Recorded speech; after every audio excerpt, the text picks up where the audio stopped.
The sound of expensive luggage being dragged across hardwood floors is unmistakable. Crystal clear in my memory even months later. "Mom, we have our own lives now," Lorelei had said, her manicured hand gesturing vaguely toward the door of her perfect Boston brownstone. After 30 years of sacrifice, I'd become an inconvenience to be discarded. So I left without argument, disappeared into the margins of her gilded existence. I was learning to live with the silence when her call came. At midnight, desperate, broken, barely coherent through her sobs, she needed me now. Funny how quickly fortunes can reverse, how icily the powerful can fall. As I stood watching her on my threshold, designer makeup streaked down her face, I felt something shift inside me. This wasn't just about rescue or revenge. This was about something far more complicated, something neither of us was prepared for. Just before we get back to it, I'd love to know where you're watching from today, and if you're enjoying these stories, make sure you're subscribed because tomorrow's special episode is one you definitely don't want to miss. I still remember the day I had to tell Lorelei that her daddy wasn't coming home. She was only 4, with those big blue eyes that saw the world as nothing but magic and possibility. I knelt down in front of her, my hands trembling as they held her tiny shoulders. How do you tell a child that her father was crushed under 2 tons of steel at a construction site? That the man who read her bedtime stories and called her his little butterfly was never going to fly through our front door again, swinging her up into his strong arms. "Daddy had an accident at work today," I said, my voice breaking. "He got hurt really badly and the doctors couldn't fix him." Her face scrunched up in confusion. "But doctors fix everyone. Mommy, you're a nurse. Can't you fix Daddy?" Those words still echo in my mind 28 years later. I couldn't fix Blake, and sometimes I wonder if I ever managed to fix the hole his death left in our lives. My name is Marianne Caldwell, and I've spent most of my 58 years trying to fix things. I was a promising nursing student when I met Blake at a local diner where I waitressed part-time. He'd come in after his shift, still dusty from the construction site, but with a smile that lit up the room. We were married within 6 months, and Lorelei came along a year later. We weren't rich, but we were happy in our little house in Millridge, a working-class town where people still knew their neighbors and looked out for each other. When Blake died, I was offered a position as head nurse at a prestigious hospital in Boston. It would have meant better pay, better hours, and a real career advancement. But it also would have meant uprooting Lorelei from the only home she'd known, taking her away from Blake's parents who lived just across town and throwing her into an entirely new environment when her world had already been shattered. So I stayed. I turned down the position and took double shifts at Millridge General instead. I worked nights, weekends, and holidays to afford our mortgage and to make sure. Lorelei could have dance lessons when she showed a natural talent for ballet. Those lessons weren't cheap. But the way her face lit up when she twirled across the stage at her first recital light was the first time I'd seen her truly happy since Blake died. "Mom, did you see me?" she'd asked breathlessly afterward, still flushed with the excitement of performance. "Did you see how I didn't mess up that pirouette?" "I saw everything. Butterfly," I told her, using Blake's nickname for her. "Your daddy would have been so proud." As the years passed, Lorelei blossomed. She wasn't just good at dance. She excelled at everything she touched. By high school, she was a strata student, the lead in school plays, and the regional dance champion 3 years running. People in town started calling her Millridge's Golden Girl, and I couldn't help but puff up with pride every time I heard it. Of course, success like that doesn't come without sacrifice. I missed her performances when I couldn't get time off work. I went without new clothes for years, so she could have the best dance shoes. I stayed up late helping her with projects after working 12-hour shifts. But it was worth it. Every sacrifice was an investment in her future, a future that would be brighter than mine had been when Lorelei was named valedictorian of her class. I sat in the audience fighting back tears. She stood at the podium, poised and confident, her blonde hair catching the sunlight that streamed through the gymnasium windows. "I want to thank my mother," she said toward the end of her speech, her voice clear and strong. "She taught me that with hard work and determination, there are no limits to what you can achieve. Mom, this achievement is as much yours as it is mine." The crowd applauded and several people patted my shoulder. No one knew that I'd pawned my wedding ring the week before to pay for Lorelei's graduation dress and the professional photographs she wanted. No one needed to know. Her success was all that mattered. When the acceptance letter from Cornell arrived, with a full scholarship, it felt like vindication for every sacrifice I'd ever made. No one from our blue-collar town had ever gone to an Ivy League school before. My Lorelei was going to break the cycle of struggle that had defined our family for generations. The day I drove her to college was both the proudest and most terrifying day of my life. We packed my old Honda Civic to the bursting point and I drove the 6 hours to Ithaca, giving her pep talks the whole way. You belong there just as much as any of those rich kids, I assured her, noticing her growing quieter the closer we got. Your brains and talent got you there, not family connections or money. I know, Mom, she said, but I could see the doubt creeping into her eyes. I'd seen that look before, the same one she had when she realized her dance costumes weren't as expensive as the other girls. Or when friends from school visited our modest home for the first time and didn't hide their surprise very well. We unloaded the car in awkward silence, both of us aware of the other families around us. Parents arrived in luxury SUVs and sedans, some with professional movers to set up their children's dorm rooms. I watched Lorelei's eyes widen at the designer clothes and casual mentions of summer homes and European vacations. Her roommate, Vanessa, arrived with both parents in tow, her father, a surgeon, and her mother, who'd clearly never worked a day in her life, judging by her manicured nails and casual disregard for the move-in process. They invited us to dinner that night, somewhere casual that turned out to be a restaurant where the enter-ease cost more than I made in 3 hours of work. Your daughter is just delightful, Vanessa's mother said to me over wine I couldn't afford to sip slowly. What does your husband do? He passed away when Lorelei was young, I replied simply. I raised her on my own. Oh, how brave, she said, with a pitying smile that made my skin crawl. And you're a nurse? How fulfilling that must be. I noticed Lorelei shifting uncomfortably in her seat, changing the subject quickly to ask Vanessa's father about his practice. It was the first time I'd seen her try to distance herself from me, and though it stung, I understood. She was trying to fit in, to find her footing in this new world that was so different from Millridge. After dinner, I hugged her goodbye outside her dorm, fighting back tears. Call me any time, I said fiercely, day or night, and I'll come visit in a few weeks, once you're settled. Maybe wait until parents' weekend. Mom, she suggested gently. I'll be really busy with orientation and classes and everything. Of course, I said, swallowing the hurt. Whatever works best for you. Driving back to our empty house that night was one of the hardest things I've ever done. The silence was deafening after 18 years of Lorelei's presence, her music, her phone calls with friends, the constant thump of her practicing dance moves in her bedroom. I turned on the radio to drown out the quiet, but it didn't help. For the first time, I had to face a question I'd been avoiding for years. Who was Marianne Caldwell without her daughter to take care of? The calls from college came less frequently than I'd hoped. Once a day became once a week, became whenever she remembered. Her visits home for breaks grew shorter, always abbreviated by internships, study groups, or friends' invitations. I told myself this was normal, healthy even. She was building her own life, just as I'd always wanted her to. When she called during her senior year to tell me she was dating someone special, I was thrilled. Preston Whitmore came from a wealthy Boston family with connections throughout New England. He was handsome, charming, and clearly besotted with my daughter. The first time Lorelei brought him to Millridge, I spent 3 days cleaning our house from top to bottom, and another day cooking a meal I couldn't really afford. Your home is so quaint, Preston said, looking around our living room with what I now recognize was barely disguised condescension. It has such character. Mom's made this place a home all by herself, Lorelei said quickly. She worked so hard to keep it nice for us. There was something in her voice, a hint of defensiveness mixed with embarrassment that made my heart sink. But I pushed the feeling away. Of course she wanted her boyfriend to be impressed. That was natural. When Preston proposed after graduation, Lorelei called me in tears of happiness. The wedding planning immediately became all-consuming, with most decisions happening in Boston with Preston's family. I was included in carefully curated dress shopping trips and menu tastings, but I wasn't blind to the reality. We're paying for everything, and therefore calling the shots. I sold my mother's antique earrings and pendant, only real jewelry I owned, to buy Lorelei a wedding gift worthy of her new life. It was a handcrafted silver tea set that cost nearly 2 months' salary. When she opened it at the rehearsal dinner, surrounded by crystal and china worth more than my house, her eyes filled with tears. It's beautiful, Mom, she whispered, hugging me tightly. I wanted you to have something special to take into your new home, I told her. Something that shows the kind of class and elegance I always knew you had. The Whitmores barely acknowledged me at the wedding. I was seated at a table far from the main party with distant cousins and workplace acquaintances. I danced alone.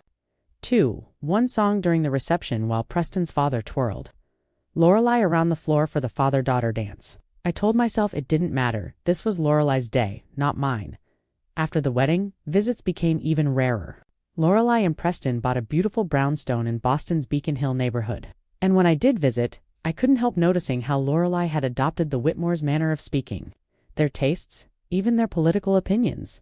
The few times they came to Millridge, Lorelei seemed almost embarrassed, rushing through introductions and making excuses not to run into people she'd known growing up. "Do you really need to keep this old place?" she asked during one visit, glancing around our home with new eyes. "It must be so much work to maintain." "This is our home, Lorelei," I said, surprised. "Where you grew up, where all our memories are." "I know, but you're getting older, Mom. Wouldn't a nice condo be easier? Something modern with better security?" I didn't tell her that a condo was far beyond my means, that the rising property taxes on our modest home were already stretching my budget to the breaking point. I didn't want her to worry about me. I'd always protected her from my financial concerns, and I wasn't about to stop now. Then came the letter that changed everything. Millridge General was being bought by Northeast Healthcare, a corporate conglomerate known for cost-cutting and staff reductions. After 30 years of service, I was being let go just 2 years short of receiving my full pension benefits. "It's nothing personal," Mary Ann, my supervisor, said, not meeting my eyes. "They're keeping the younger nurses who cost less in benefits." I fought it, of course. I hired a lawyer with money I didn't have, filed appeals and presented documentation of my exemplary service record, but in the end, corporations have better lawyers than aging nurses do. After 6 months of fighting, I was left with no job, no pension, and legal bills that had drained my modest savings. The mortgage payment became harder to make each month. One applied for other nursing positions, but at 58, with arthritic hands and no specialized certifications, I was passed over for younger applicants time and again. I started selling furniture, then my books, then Blake's tools that I'd kept all these years in the garage. Finally, when the bank sent the first foreclosure notice, I knew I had no choice but to sell the house. The realtor was blunt. "You'll barely break even after the mortgage is paid off," she told me. "Maybe enough for a security deposit on an apartment, but not much more." I sat on Lorelei's bed that night, the only piece of furniture I had left besides my own bed end, stared at my phone for a long time before making the call I'd been dreading. "Lorelei, it's Mom," I said when she answered, my voice steadier than I felt. "I need to talk to you about something important." I explained my situation as matter-of-factly as I could, downplaying the severity as I always did with her. "I was wondering if I could stay with you in Preston for a little while," I finished. "Just until I find a new job and get back on my feet. A few months at most." The silence that followed felt eternal. When Lorelei finally spoke, her voice had a tight, controlled quality I'd never heard before. "Let me talk to Preston about it," she said. "I'll call you back." She didn't call back that night, or the next day. When she finally did, 3 days later, her voice was overly bright, with a brittleness underneath that reminded me of thin ice over deep water. "Of course you can stay with us for a bit, Mom," she said. "We have plenty of room, and it'll be nice to have you nearby." I should have heard the reservation in her voice. I should have noticed the reluctance. But I was so relieved, so grateful to have a solution that I missed all the warning signs. 2 weeks later, I arrived at their Beacon Hill brownstone with 2 suitcases containing all that remained of my life. Lorelei opened the door with a smile that didn't quite reach her eyes. "Welcome, Mom," she said, giving me a quick hug before glancing nervously up and down the street, as if worried the neighbors might see. "Let me show you around." The grand tour of Lorelei and Preston's brownstone took all of 15 minutes and managed to skip any introduction to neighbors or information about their social schedule. The guest room was on the 3rd floor, as far from the master suite as possible. With a small bathroom adjacent, the room was beautifully decorated in a way that suggested no one ever actually slept there. All crisp linens and decorative pillows that served no purpose except to be removed at bedtime and replaced in the morning. "It's beautiful," I said, setting my battered suitcase down carefully, aware of how out of place it looked against the pristine cream carpet. "Thank you for letting me stay." "Of course," Lorelei said, hovering in the doorway rather than entering the room with me. "You must be tired from the drive. Why don't you rest, and we can talk at dinner? Preston will be home around 7. She was gone before I could respond, her footsteps quickly fading down the staircase. I sat on the edge of the bed, not wanting to disturb the perfectly arranged pillows, and looked around at the impersonal space that would be my home for the next few months. There were no family photos, no books on the nightstand, nothing to suggest this room existed for comfort, rather than show. I unpacked slowly, arranging my modest clothing in the walk-in closet that was bigger than the bathroom in my old house. My worn blouses and practical slacks looked pitiful hanging next to the empty space, as if embarrassed by the absence of designer labels surrounding them. I placed my hairbrush and the few cosmetics I owned on the vanity, then sat again, unsure. What to do with myself in this sterile museum of a house? Dinner that night was a strained affair. Preston arrived precisely at 7, greeting me with a practiced smile and a brief formal hug. "Marianne, welcome," he said, his tone suggesting I was a dinner guest rather than family. "I hope you found everything to your liking upstairs." "Everything's lovely," I assured him. "I can't thank you both enough for opening your home to me." Preston nodded, his attention already shifting to pouring himself a generous glass of scotch. "Difficult situation you found yourself in. Corporate healthcare can be ruthless all about the bottom line these days." "Yes, it was unexpected," I admitted, "but I'm already applying for positions here in Boston. I don't plan to impose on you for long." "You're not imposing, Mom," Lorelei said quickly, but her smile was tight as she brought the salad to the table. After we'd eaten, Lorelei asked Preston to help her with dessert in the kitchen, leaving me alone in the formal dining room. Though they spoke in hushed tones, the house carried sound in unexpected ways. "You didn't tell me she was staying indefinitely?" Preston's voice drifted out. "You said a week or two." "It won't be indefinite," Lorelei whispered back. "She's looking for work already." "What was I supposed to do? She's my mother." "I understand that, but we have a certain lifestyle, certain commitments. The Hendersons are coming for dinner next Friday, and the charity gala is the week after. Is she going to be present for those?" "I'll talk to her," Lorelei promised. "I'll explain how things work here." And explain she did the very next morning. We sat in their sunroom overlooking a small but perfectly manicured garden, while Preston was out for his Saturday morning squash game at his club.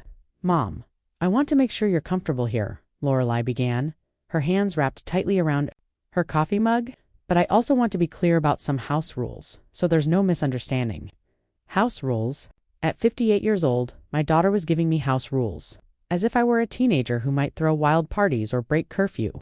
"The kitchen is fully stocked, and you're welcome to help yourself, but if you use the last of something, please add it to the shopping list on the refrigerator," she continued. "The housekeeper comes on Tuesdays and Fridays, so if you could keep your room tidy on those days, that would be appreciated." "Of course," I said, fighting to keep my expression neutral.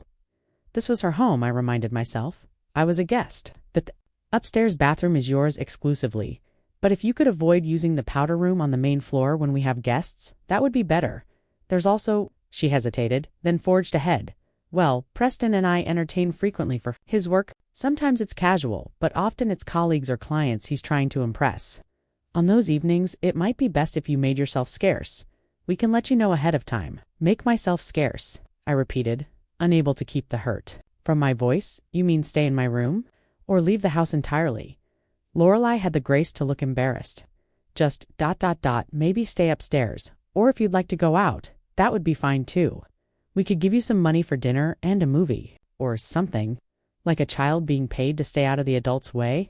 I swallowed hard and nodded, not trusting myself to speak. "It's not that we don't want you here," Lorelei added quickly. "It's just that Preston's position at his family's firm is delicate right now. His father is considering him for partnership, and appearances matter a great deal, and I would damage those appearances," I stated flatly. "That's not what I mean," she protested, but her eyes slid away from mine. "It's complicated, that's all. Complicated." That became the word of my time in the Whitmore household. It was complicated when I asked about joining them for Sunday brunch. It was complicated when I inquired about their friends, their social lives, their daily routines. Everything about my presence in their carefully curated world was complicated. The first few days established a pattern. Preston left early each morning for work, barely acknowledging my presence as he hurried out the door with his briefcase and travel mug. Lorelei spent her days on charity committee calls, yoga classes, and lunch meetings with friends I never met. I spent my time searching for jobs online, sending out applications, and trying to make myself useful without being in the way. Breakfasts were particularly awkward. Preston would sit at the kitchen island, scrolling through financial news on his tablet, occasionally making cryptic remarks about market trends that required no response. Lorelei would flit around nervously, making too much coffee and asking me overly bright questions about my sleep, the weather, or my job search, anything. To fill the silence, "Did you sleep well, Mom? The guest room can be a bit noisy with the street traffic." "It was fine, thank you," I'd reply, though in truth, I'd lain awake for hours each night, listening to the unfamiliar sounds of the city, and wondering how my daughter had become this stranger who seemed uncomfortable in my presence. "Any promising job leads?" she'd ask, refilling my coffee cup before it was half empty. "A few possibilities," I'd say, though the truth was more discouraging. Most positions required certifications I didn't have or computer skills I hadn't needed in my previous role. The few interviews I managed to secure ended quickly when they realized my age or saw the gap in my employment. One morning, about a week into my stay, I returned from a disappointing interview to overhear Lorelei on the phone in the living room. "No, I'm afraid I can't make the gala planning meeting today," she was saying. "My aunt is visiting from out of town, and I promised to take her shopping." I froze in the entryway, my hand still on the doorknob. Aunt. I was her mother, not her. Aunt. And she had made no plans to take me shopping or anywhere else. She continued, "It's just for another week or so. She's having some work done on her condo, and you know how family obligations are." I quietly closed the door and retreated to the kitchen, my cheeks burning with shame and anger. Was this what I had become to my daughter? A family obligation? To be explained away, a relationship to be disguised or minimized? That evening, I waited until Preston had retreated to his home office before confronting Lorelei. "I heard you on the phone today," I said quietly, as she loaded the dishwasher. "You told someone I was your aunt, here for a week while my condo is being renovated." Lorelei's hand stilled on the plate she was rinsing. "You were eavesdropping." "I came home from an interview and overheard." "That's not eavesdropping, Lorelei. That's accidentally hearing my daughter lie about who I am." She set the plate down carefully and turned to face me, her expression a mixture of guilt and defiance. "It wasn't a lie, exactly. It was just ... simpler." "To explain it that way? Simpler than saying your mother is staying with you? How is that complicated?" "You don't understand the world we live in, Mom," she said, her voice low and tense. "People talk. They make assumptions. If they know my mother is staying with us because she lost her job and her house, it raises questions. Questions about my background, about our family situation, questions about where you came from." I translated. The hurt so sharp it was physical. "Heaven forbid anyone know you're the daughter of a small-town nurse instead of Boston royalty." "That's not fair," she protested, but weakly. "No. What's not fair is that I gave everything I had to give you opportunities I never had. And now you're ashamed of me?" Lorelei's eyes filled with tears. "I'm not ashamed of you. I'm just trying to navigate a complicated social landscape. Preston's family has expectations, and his colleagues are always watching for any sign of weakness or unsuitability, and I'm a sign of unsuitability," I said flatly. She didn't answer, which was answer enough. The next evening was Preston and Lorelei's dinner party for his colleagues. As requested, I made myself scarce, remaining in my third-floor room while the sounds of laughter and conversation drifted up the stairs. I tried to read, but couldn't focus on the words. Instead, I found myself listening to the cadence of Lorelei's social voice I barely recognized, with its affected laugh and cultivated accent that had gradually replaced her small-town Millridge pronunciation. Around 10 o'clock, thinking the party must be winding down, I ventured downstairs to get a glass of water. I was barefoot, trying to move quietly, when I reached the landing overlooking the dining room and froze. A late-arriving guest was being introduced to the remaining dinner party attendees. Lorelei, slightly flushed from wine, was making the introductions. "And this is James Harrington, Preston's new client," she was saying to a silver-haired man in an expensive suit. "James, I don't think you've met everyone yet." She proceeded to introduce him to each guest by name and relation, colleagues, neighbors, friends. Then the man's eyes drifted up to where I stood on the landing, and Lorelei followed his gaze. For a moment, her composure faltered. Then she smiled brightly and gestured toward me. "And this is Marianne, our long-term house guest." House guest, not my mother. Not even a family friend. Just a house guest, as if I'd rented a room through an app. I managed a tight smile and a small wave before retreating back up the stairs, my throat burning with unshed tears. In my room, I sat on the edge of the bed, staring at my reflection in the vanity mirror. When had I become someone my daughter couldn't even acknowledge? When had the sacrifices I'd made for her future become something to hide rather than honor? The next morning, I confronted Lorelei again while Preston was in the shower. "House guest?" I asked, my voice barely controlled. "That's what I am to you now." Lorelei had the decency to look ashamed. "I'm sorry about that. I was put on the spot, and I didn't think—" "No, you didn't think about how it would feel for your mother to hear herself described as a house guest? What happened to the little girl who thanked me in her valedictorian speech, who said her achievements were as much mine as hers?" "Mom, that was years ago," she said, her voice taking on an edge of impatience. "I'm a grown woman now with my own life, my own marriage. I appreciate everything you did for me. I really do. But you can't expect me to center my entire identity around being your daughter forever." "Center your identity?" I echoed in disbelief. "I'm asking to be acknowledged as your mother, Not for you to tattoo my name on your forehead. Is that really too much to ask? You're overreacting, she said dismissively. It was one thoughtless comment at the end of a long evening. It wasn't thoughtless, Lorelei, it was a choice. Just like it was a choice to tell people I'm your aunt. Or to ask me to hide in my room when you have company. You're ashamed of me and you don't even have the courage to admit it. That's not true, she protested, but the flush creeping up her neck told me otherwise. What's not true? Preston asked, entering the kitchen in his suit, hair still damp from the shower. Lorelei threw me a warning glance before forcing a smile. Nothing. Just a little misunderstanding about last night. Preston looked between us, his expression calculating. Ah, yes. About that. Marianne, I think perhaps we need to have a conversation about your stay here. My stomach dropped. What? About it? It seems the arrangement is causing some ... tension, he said carefully. Lorelei and I have our own lives, our own routines. While we're happy to help in the short term, perhaps we should discuss more suitable arrangements for the longer term. I've only been here 2 weeks, I pointed out, my voice steady despite the hammering of my heart, hardly the long term. Of course, he agreed smoothly. But your job search doesn't seem to be progressing as quickly as we'd hoped. And we have a number of important social and professional commitments in the coming months. You want me to leave? I stated flatly. Preston glanced at Lorelei, who was studying the marble countertop, as if it contained the secrets of the universe. We want what's best for everyone involved, he said diplomatically. Perhaps we could help you find a more suitable living situation, a senior apartment or a shared housing arrangement with people. More ... at your stage of life. I see. I looked at my daughter, waiting for her to speak up, to defend me, to show even a fraction of the loyalty I'd shown her throughout her life. She remained silent, still not meeting my eyes. Preston left for work shortly after, leaving an uncomfortable silence in his wake. Lorelei busied herself cleaning an already spotless kitchen, wiping the same spot on the counter repeatedly. Is that what you want? I finally asked her. For me to go to a senior home at 58, she sighed, finally looking up. That's not what Preston meant. He's just concerned about the long-term situation. We never planned to have someone else living with us at this stage of our marriage. Someone else, I repeated. Not your mother. Just someone else. Mom, please, she said, exasperation creeping into her voice. You're twisting everything I say. Then say what you mean, Lorelei. Do you want me to leave? The silence stretched between us, filling the kitchen with its weight. Finally she spoke, her voice quiet but firm. Mom, we have our own lives now. I can't be responsible for your poor financial planning.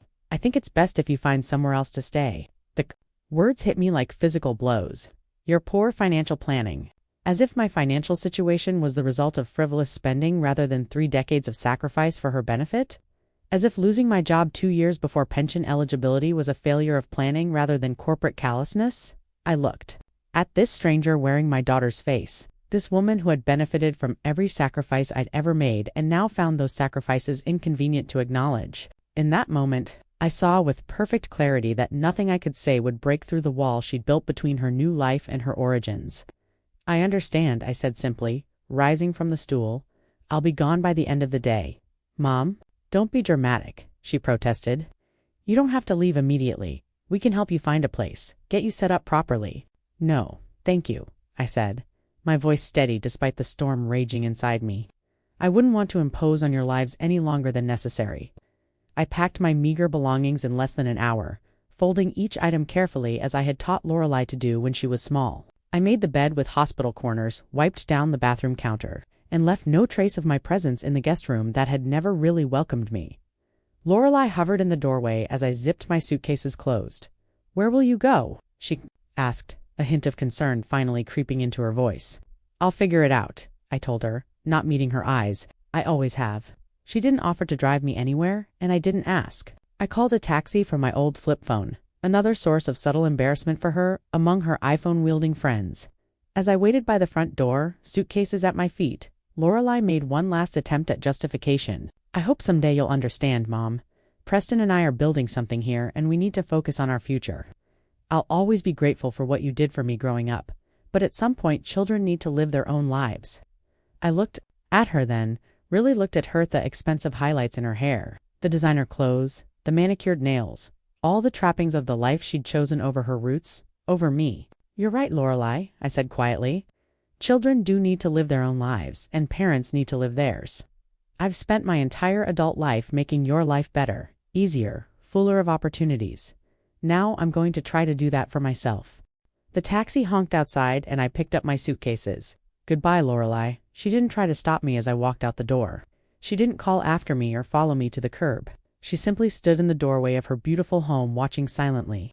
As I loaded my suitcases into the taxi and gave the driver the address of the cheapest motel I could find on short notice, as the taxi pulled away from the curb, I didn't look back. There was nothing left to see. The Pinewood Motel looked exactly like what it was, a last resort. The parking lot was cracked asphalt, with weeds pushing through. The neon sign flickered with several letters permanently dark, and the whole place smelled faintly of cigarettes despite the no smoking signs posted everywhere. But at $45 a night, it was all I could afford until I figured out my next move. That first night was the lowest point of my life. I sat on the edge of the sagging mattress in room 118, staring at the water stain on the ceiling. That vaguely resembled the state of Texas, and I cried until there was nothing left. Not just for Lorelei's rejection, but for every sacrifice that had led me here. Every extra shift I'd worked, every opportunity I'd passed up, every dream I'd set aside. I cried for the retirement I'd never have, the security I'd never know, and the daughter who had decided I was an inconvenient relic of a past she'd rather forget. When the tears finally stopped around dawn, I made myself a promise. I would never again put my well-being in someone else's hands, not even my daughter's. Whatever happened next, I would stand on my own 2 feet. Morning brought no clarity, just a headache and the realization that my meager savings wouldn't last more than 2 weeks at even this cheap motel. I needed a job, and I needed it immediately. I splashed cold water on my puffy face, put on my least wrinkled blouse, and headed to the motel office to ask about nearby businesses that might be hiring. The woman behind the desk looked up from her crossword puzzle with mild interest as I approached. She was in her 60s, with salt and pepper hair cut in a no-nonsense style and reading glasses perched on the end of her nose. "Help you?" she asked, setting her pen down. "I hope so," I said. "I'm staying in room 118, and I was wondering if you know of any businesses in the area that might be hiring. I'm a nurse by training, but I'm willing to do just about anything at this point." She studied me for a moment, taking in my professional appearance that didn't quite match my current surroundings. "Rough patch?" The simple question, asked without judgment, nearly broke my composure again. "You could say that." She nodded, as if my vague answer had confirmed something. "Name's Vivian Brooks. I manage this place for my brother who owns it. Had a girl quit the front desk job last week. Pay's not great, but I can throw in a discount on a long-term room if you're interested." I blinked, caught off guard by the unexpected offer. "Yes, I'd be very interested. I'm Marianne Caldwell." "Ever worked a motel desk before?" "Marianne? No, but I learned quickly. I managed a nursing unit for years. I can handle paperwork, difficult people, and emergencies." A hint of a smile crossed Vivian's face. "Well, we get plenty of all three around here. Can you start today? I'll show you the ropes, and we'll see if it's a good fit." Just like that, I had a job and a temporary home. The work wasn't complicated, checking guests in and out, answering phones, managing reservations, and dealing with the occasional complaint about noisy neighbors or missing towels. The pay was minimum wage, but with the discount on my room, I could make it work while I looked for something more in line with my skills. I quickly discovered that the Pinewood wasn't just a motel, it was a community of sorts. Beyond the travelers passing through for a night or two, there were about a dozen long-term residents who, like me, had found themselves in circumstances that made conventional housing impossible. There was Dominic Wallace, a 70-year-old widower who'd lost his house in a reverse mortgage scheme. He spent his days in the lobby, challenging anyone who'd sit with him to chess games he invariably won. Faye Thompson was in her 20s, with a 3-year-old son named Mason who'd already learned to charm extra breakfast muffins out of Vivian. They were staying at the Pinewood while Faye saved for an apartment deposit, having fled her boyfriend's escalating abuse with little more than the clothes on their backs. And then there was Terrell Jackson, an artist in his 30s who paid for his room partly in cash, partly by painting murals on the motel walls that transformed the dingy hallways into vibrant underwater scenes and forest landscapes. His talent was extraordinary, out of place in our rundown motel, just as my nursing skills were. "Why do you stay here?" I asked him one evening, as I watched him add details to a mural of a mountain stream. "You could be selling your work in galleries." Terrell laughed without looking away from his work. "Tried that route?" Gallery owners took one look at me, young black man with no formal training, and decided my work wasn't sophisticated enough for their clientele. He dipped his brush in a jar of blue paint. "Besides, I like it here. Vivian gives me space to create on my own terms, and people actually see my work. What about you? You're obviously not motel front desk material. I'm not sure what I am anymore, I admitted. I spent 30 years being a nurse and a mother. Now I'm neither. Sure you are, he said, finally turning to look at me. Just because you're not working as a nurse doesn't mean you stop being one. And just because your kid's being an ass doesn't mean you stop being a mother. I laughed in surprise at his blunt assessment. I'd only told Vivian the basics of my situation. But news traveled fast in our little community. Sorry, he said, grinning. Vivian mentioned you had some family trouble. I filled in the blanks. You're not wrong, I admitted. My daughter did kind of turn out to be an ass. Kids usually come around eventually, he offered, turning back to his mural. And if they don't, well, you focus on the people who appreciate you now. Those words stayed with me as my first week at the Pinewood stretched into a second, then a third. One kept sending out applications for nursing positions, but the responses were few and far between. Meanwhile, I threw myself into making my little room as homey as possible. Scouring thrift stores for a few touches that made it feel less temporary, soft throw blanket, a small plant, a print of a painting that reminded me of the hills around Millridge. I also sent occasional texts to Lorelei, not asking for anything but simply letting her know I was okay. Her responses were perfunctory at first. Glad you're settled. Take care before dwindling to nothing as the weeks passed. I tried not to dwell on it, focusing instead on the connections I was building at the Pinewood. Those connections proved more valuable than I could have imagined. One evening when Terrell had a severe asthma attack in the lobby, I'd been checking in a family when I heard the distinctive wheeze and gasping behind me. I turned to see Terrell clutching his chest, his lips already taking on a bluish tint. Call 911. I ordered the stunned father I'd been helping as I rushed to Terrell's side. Terrell, where's your inhaler? He gestured weakly toward his room. Vivian, who had come running at the commotion, immediately took off to retrieve it. While waiting, I helped position Terrell to maximize his airway, speaking calmly and instructing him on how to control his breathing as best he could. When Vivian returned with the inhaler, I helped Terrell use it properly, continuing to monitor his condition until the paramedics arrived. They were impressed with the interventions I'd already taken. You a nurse? One of them asked as they loaded Terrell onto a stretcher. I replied, for 30 years. Vivian overheard this exchange, and the next day she approached me during my shift. My brother Dave runs a home health care service, she said without preamble. He's always looking for experienced caregivers. I told him about what you did for Terrell last night. He wants to meet you. Dave Brooks turned out to be as direct as his sister. He interviewed me in the motel coffee shop, asked pointed questions about my experience, and offered me a part-time position on the spot. It's not full nursing, he clarified. More personal care and medication management for elderly clients who want to stay in their homes. But it pays better than the desk job, and we could really use someone with your background. Just like that, my professional life began to take shape again. I kept my morning shifts at the motel desk and spent afternoons and some evenings caring for Dave's clients, older folks who were still independent enough to live at home but needed help with medications, basic health monitoring, or simply companionship. The work was less physically demanding than hospital nursing, but emotionally rewarding in ways I hadn't expected. These people actually appreciated my presence. Unlike my own daughter, I tried not to be bitter about Lorelei's continued silence, but it was hard not to notice that she hadn't once asked where I was staying or if I needed anything. I watched Faye call her mother every evening. Despite their complicated relationship, to let little Mason talk to his grandmother, I saw Dominic carefully preserve the few photos he had left of his late wife. Even Terrell, who had a strained relationship with his parents over his career choice, still sent money home to help with his younger siblings' education. My birthday in July passed without a call or text from Lorelei.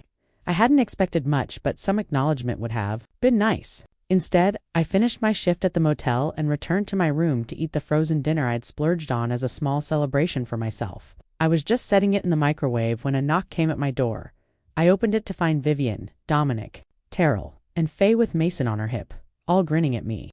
Surprise, Mason shouted, clearly having been coached. Vivian held out a small cake with a single candle. A little bird told us it was your birthday. How did you? I began. Then, remembered filling out my birth date on the employment paperwork. No one should spend their birthday alone, Dominic said gruffly, pushing past me into the room. Especially not someone who takes care of everyone else.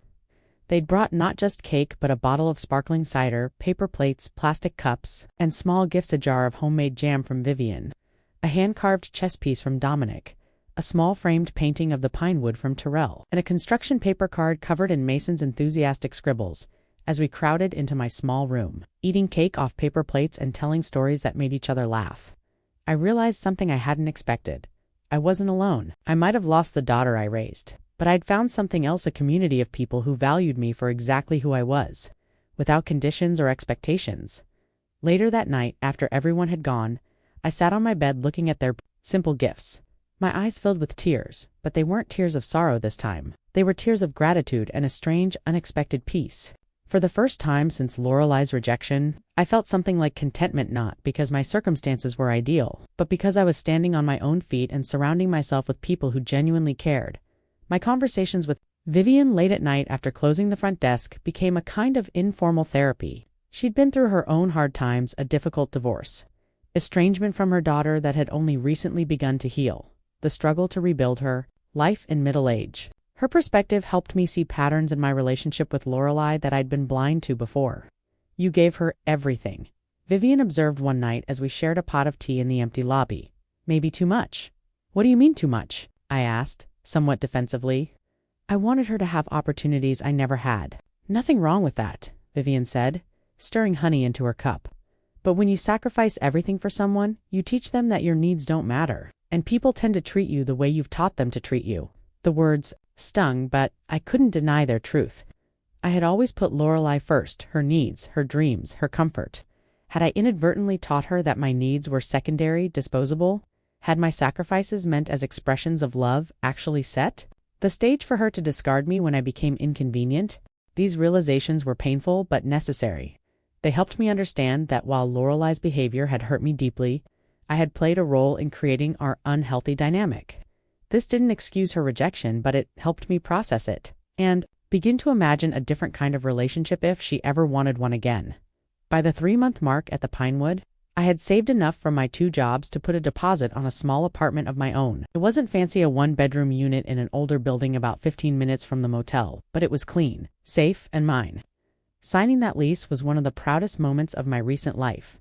At 58, I was starting over, building a life that wasn't defined by caring for others but by taking care of myself. The day I moved in, my motel family helped carry my few belongings to my new home. Terrell hung the painting he'd given me in a place of honor above my secondhand sofa.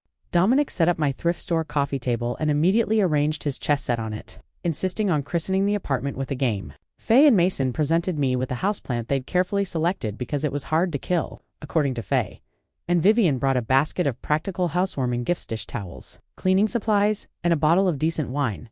As I looked around my tiny living room filled with these people who had become so important to me in such a short time, I felt something I never expected to feel again. After leaving Millridge, I felt at home. 2 new beginnings, Vivian toasted, raising her glass. 2 found family, I added, looking at each of their faces that night. After everyone had gone and I was alone in my new apartment, I sat by the window looking out at the city lights of Boston. Somewhere out there was my daughter, living her polished life with her wealthy husband, probably never thinking about the mother she'd dismissed. The thought still hurt, but the pain was different now, duller, more distant. I had built something new, something that was entirely mine. I was finding my way. I never expected that new path to intersect with Lorelei's again so soon, but life has a way of throwing curveballs just when you think you've figured out the game. It was nearly midnight when my phone rang, startling me awake. I fumbled for it on my nightstand, expecting an emergency call from one of my elderly clients. Instead, I saw Lorelei's name on the screen for the first time in over a month. My heart immediately began to race. "Lorelei," I answered instantly. "Alert? What's wrong?" The sound that came through the speaker wasn't immediately recognizable as my daughter. It was a high, keening wail punctuated by gasping sobs. "Mom," she finally managed to choke out. "I need you. Please, can you come over? Please, Mom, I need you." The raw desperation in her voice cut through any hesitation I might have felt. "I'm on my way," I said, already getting out of bed. "Are you hurt? Should I call an ambulance?" "No, no ambulance," she sobbed. "Just you. Please hurry." "I'll be there as soon as I can," I promised, rushing to pull on clothes. "Stay on the phone with me." But she had already hung up. I tried calling back twice with no answer, which only increased my anxiety. I grabbed my purse and keys and ran out to the street to hail a taxi, thanking whatever powers might be listening that I'd worked an extra shift that week and could afford the fare across town. The ride to Beacon Hill felt interminable. I kept checking my phone, willing it to ring again with some explanation. What could have happened? Was she ill? Injured? Had there been an accident? Where was Preston? The brownstone was dark except for a single light in an upstairs window when the taxi dropped me off. The front door was unlocked unusual for their security-conscious household and I let myself in cautiously. Lorelei, I called, my voice echoing in the quiet house. It's Mom, where are you? A faint sobbing sound led me up the stairs toward the master bedroom. I pushed open the door slowly, unsure what I would find. The room was in disarray, dresser drawers pulled out, clothes strewn across the floor, papers scattered everywhere. In the middle of it all, Lorelei sat on the floor in her pajamas, her knees pulled up to her chest, rocking back and forth. Her face was swollen and blotchy from hours of crying, her hair a tangled mess. She clutched what looked like medical documents in her hand. Lorelei, I said softly, kneeling beside her. I'm here. What happened? She looked up at me with red-rimmed eyes, as if seeing me for the first time. Then she launched herself into my arms with such force that I nearly toppled over. He lied to me. She sobbed into my shoulder. All this time, he was lying to me. I held her trembling body, stroking her hair as I had when she was small and woke from nightmares. Who lied, Preston? What did he lie about? She pulled back just enough to wave the papers she was holding. He had a vasectomy, she said, her voice breaking. 3 years ago, before we were even married. He knew I wanted children. We've been trying for over a year, and all that time he knew it could never happen. I took the papers from her shaking hands and scanned them quickly. It was indeed a medical record for a vasectomy performed on Preston Whitmore 3 years earlier. The betrayal was breathtaking in its calculation. Oh, Lorelei, I whispered, pulling her back into my arms. I'm so sorry. That's not all, she continued, her words coming in fragmented bursts between sobs. He's been having an affair with his assistant Amber for over a year. I found their messages and pictures. So many pictures, Mom. Each revelation was like watching another blow land on my already wounded daughter. I held her tighter as if I could physically shield her from these painful truths. Where is Preston now? I asked, suddenly aware that we were alone in the house. Gone, she said, gesturing vaguely. He took some clothes and left. But first, ... She pulled away again, crawling across the floor to retrieve more papers from the scattered mess. First I found these. She handed me what appeared to be financial statements and angry emails from Preston's father. As I read through them, a different kind of horror dawned. Preston had apparently been embezzling from his family's company for years, using the money to fund a lifestyle even more lavish than it appeared on the surface. His father had discovered the discrepancies and was threatening criminal charges. His father called me, Lorelei said, her voice hollow now. After Preston left, he said, ... He said the accounts are frozen, all of them, and the house sits not. Even ours. It's owned by the family trust. I have to be out by next week. Out. Where does he expect you to go? I asked, anger rising in my chest. She laughed, a brittle sound with no humor in it. He suggested I return to wherever I came from. He said I was lucky they weren't including me in the investigation, that I should take my gold-digging ass back to my trailer trash family. Those were his exact words. The casual cruelty of the Whitmores didn't surprise me, but it stoked a protective fury I hadn't felt since Lorelei was bullied in middle school. He has no right to speak to you that way, I said firmly, and they cannot just throw you out without proper notice. There are laws. It doesn't matter, she interrupted, fresh tears spilling down her face. I couldn't stay here anyway. Everyone knows, Mom. Everyone. Preston's father made sure of it. He called the other board members of the charity foundation I work with. He told our friends. People I thought were my friends. Her voice broke. Again, Vanessa, my roommate from college. I called her and she said she couldn't get involved in a scandal like this. 3 bridesmaids have already unfriended me on social media. It's like I have some contagious disease. I could see it all too clearly, the house of cards that was Lorelei's perfect life, collapsing around her. The wealthy friends who were only friends when everything was shiny and successful. The social connections that dissolved at the first hint of trouble. The family by-marriage that closed ranks against the outsider as soon as their golden boy was threatened. What am I going to do? Lorelei whispered, looking at me with the same helpless confusion I'd seen when she was 4, and trying to understand why her daddy wasn't coming home. I have nowhere to go. No money, no friends, nothing. And then she said the words I never expected to hear from her again. I need you, Mom. I'm so sorry for how I treated you. I was awful. I know that now, but I need you. Please help me. Please forgive me. She fell to her knees in front of me, clutching at my hands, begging through tears. The role reversal was so complete, so disorienting, that for a moment I couldn't speak. This proud, self-sufficient woman who had dismissed me from her life was now literally on her knees asking for my help. Please, Mom, she pleaded when I didn't immediately respond. I know I don't deserve it. I know I hurt you, but I don't know what else to do. I don't have anyone else. I looked down at my daughter still in her expensive silk pajamas in this beautiful home that was never really hers on. I felt a complexity of emotions I couldn't immediately sort through. There was vindication, yes, a small dark part of me that wanted to say, now you know how it feels to be discarded. There was motherly concern, the instinct to protect my child from pain, no matter how old she was or what she'd done. There was uncertainty about whether helping her would just reset our unhealthy patterns, and there was genuine sympathy for the devastating betrayals she was facing. I took a deep breath, organizing my thoughts. Then I gently helped Lorelei to her feet and guided her to sit on the edge of the bed. I'm going to help you, I said carefully, but things need to be different this time.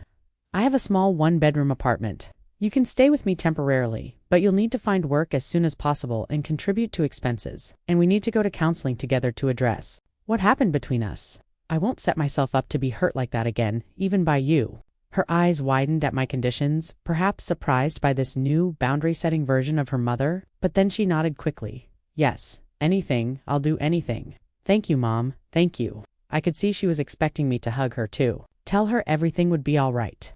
To fall immediately back into the unconditionally supportive mother role I'd always played, but I held myself apart just slightly, my hands on her shoulders. We have a lot to work through, Lorelei, I said honestly. I'm here for you, but things won't just go back to how they were. We need to build something new, something healthier for both of us. She nodded again, wiping tears from her face. I understand. I do. Then let's get you packed, I said, standing up and looking around at the chaos of the room. Take what matters most and what's legally yours. We'll figure out the rest later. As I helped my shell-shocked daughter sort through her belongings, deciding what she could bring to my tiny apartment and what had to be left behind, I felt a strange sense of déjà vu. Once again, I was helping Lorelei pack for a new chapter of her life. But this time, we were both stepping into unknown territory, mother and daughter, trying to find their way back to each other through the wreckage of broken trust and shattered illusions. I didn't know if we could build something new from these fragments. I didn't know if the damage done could ever be fully repaired. But as I folded her clothes and placed them carefully in a suitcase, I knew we both had to try. The drive to my apartment in the early morning hours was silent, except for Lorelei's occasional sniffles. She sat beside me in the taxi, clutching a designer handbag to her chest like a shield, her knuckles white with tension. Her two hastily packed suitcases, Prada, not the scuffed Samsonite I'd brought to her house, took up most of the trunk space. Even in crisis, the material differences between our lives were stark. It's not far now, I said as we turned onto my street. She nodded without looking up, her gaze fixed on the passing buildings that grew visibly shabbier with each block. We were only a few miles from Beacon Hill geographically, but the distance might as well have been measured in light years. The taxi pulled up to my building, a plain brick structure with functional metal fire escapes, zigzagging up its facade. No doorman, no ornate entrance, just a simple security door with buzzers for each apartment. This is me, I said, paying the driver while Lorelei stepped onto the sidewalk. I watched her take in the surroundings, the convenience store on the corner with its barred windows, the laundromat next door with its flickering sign, the general sense of working-class weariness that permeated the area. It's nice, she said automatically. The polite response so ingrained she probably didn't even realize she was saying it. But her eyes told a different story as they darted nervously to a group of young men hanging out across the street. It's safe, I corrected gently, and it's what I can afford. The neighbors are decent people just trying to get by, like most of the world. We lugged her suitcases up 3 flights of stairs, pausing on each landing to catch our breath. By the time we reached my door, Lorelei's perfect blowout had collapsed into limp strands, and beads of sweat dotted her forehead. No elevator, she asked, trying and failing to keep the dismay from her voice. It's good exercise, I replied, unlocking my door, and the rent is lower for walk-up units. I stepped aside to let her enter first, suddenly self-conscious about my modest apartment. The living room was small but tidy, furnished with second-hand pieces I'd chosen carefully from thrift stores. Terrell's painting hung above my sofa, bringing the only real splash of color to the neutral walls. It's single quotes S. ... Cozy, Lorelei said, taking it all in. Her gaze lingered on the pull-out sofa, understanding dawning on her face. Is that where? Yes, that's where you'll be sleeping, I confirmed. I only have the 1 bedroom. I'll show you how to set it up later. I gave her a quick tour that took all of 2 minutes. Living room with kitchenette, bathroom, bedroom, everything was clean and functional. but a far cry from the gleaming granite and stainless steel of her Beacon Hill kitchen, or the marble bathroom with heated floors she'd grown accustomed to. The water pressure isn't great, I warned as I showed her the shower, and it takes a while for the hot water to come through in the morning. We'll need to coordinate bathroom times since I leave for work early. Lorelei nodded mechanically, still in a state of shock that I suspected had as much to do with her new living situation as the collapse of her marriage. She hadn't said more than a few words since we left her house. "Are you hungry?" I asked. Trying to break through her daze, "I can make some tea and toast." "No, thank you," she said, her manner still operating on autopilot. "I think I just need to sleep. It's been ... "I know," I said softly. "Let me help you set up the sofa bed." We worked together to pull out the bed and make it up with sheets and blankets. As I fluffed a pillow for her, I noticed Lorelei staring at my hands, the slightly swollen knuckles, the faint age spots, the short, practical nails, hands that looked nothing like her manicured ones, with their perfect oval shape and glossy polish. "I'm sorry," she whispered, still looking at my hands. "For everything, Mom, I'm so sorry." "I know," I said again, handing her the pillow. "We'll talk more in the morning. Try to get some rest." I left her sitting on the edge of the pull-out sofa, her designer pajamas looking absurdly out of place against my faded sheets. Her entire world contracted to this small space that represented everything she'd spent years trying to escape. Morning brought the harsh reality of our new arrangement into sharper focus. I woke at my usual 5:30 a.m. to get ready for my early shift at the motel, trying to move quietly in the bathroom. When I emerged, I found Lorelei already awake, sitting up in the sofa bed, looking disoriented. "The garbage trucks," she explained, rubbing her eyes. "They're so loud." "You get used to it," I said, moving to the kitchenette to start coffee. "I have to be at work by 7, but there's cereal and milk if you're hungry. Help yourself to anything in the fridge." She nodded, then glanced down at her silk pajamas and designer suitcases. "I don't think I brought the right clothes for ... this. We can pick up some basics later," I offered. "There's a Target about 15 minutes from here by bus." "Bus," she repeated, as if I'd suggested traveling by covered wagon. "Yes, Lorelei, bus," I said, unable to keep a hint of impatience from my voice. That's how most people get around when they don't have cars or can't afford daily taxis. She flinched slightly at my tone, and I immediately regretted my sharpness. This was all new territory for both of us. "I'm sorry," I said, pouring her a cup of coffee and bringing it to her. "It's going to take some adjustment for both of us." She took the mug gratefully. "No, you're right. I need to learn how regular people live. She gestured helplessly at her surroundings. "I'm not sure where to start." "You start by getting dressed and having breakfast," I said practically. "Then we'll make a list of priorities. Job hunting, counseling appointments, basics you need, one step at a time." Before leaving for work, I wrote down my schedule, emergency, numbers and directions to the nearest grocery store and laundromat. I also left her a spare key and a $20 bill. "Just in case you need anything before I get home," I explained, feeling strange about the role reversal. How many times had I left money for Lorelei when she was a teenager, along with detailed instructions and emergency contacts? When I returned from my shift that afternoon, I found Lorelei had made a valiant attempt to tidy up. The sofa bed was folded away, dishes were washed, and she'd even tried to start dinner, though the burned smell suggested it hadn't gone well. "I was trying to make pasta," she admitted sheepishly. "I've never actually cooked anything that didn't come from a meal kit service. Preston and I always ate out or had food delivered." "I'll teach you," I said, rolling up my sleeves and joining her in the kitchenette. Cooking is a good skill to have, especially on a budget. That evening we worked, side by side, making a simple spaghetti dinner. I showed her how to test pasta for doneness, how to garlic without burning it, how to make sauce from canned tomatoes instead of expensive prepared jars. Small lessons in self-sufficiency that she'd never needed to learn in her privileged bubble. As we ate at my small table, Lorelei looked up from her plate with a hint of her old determination.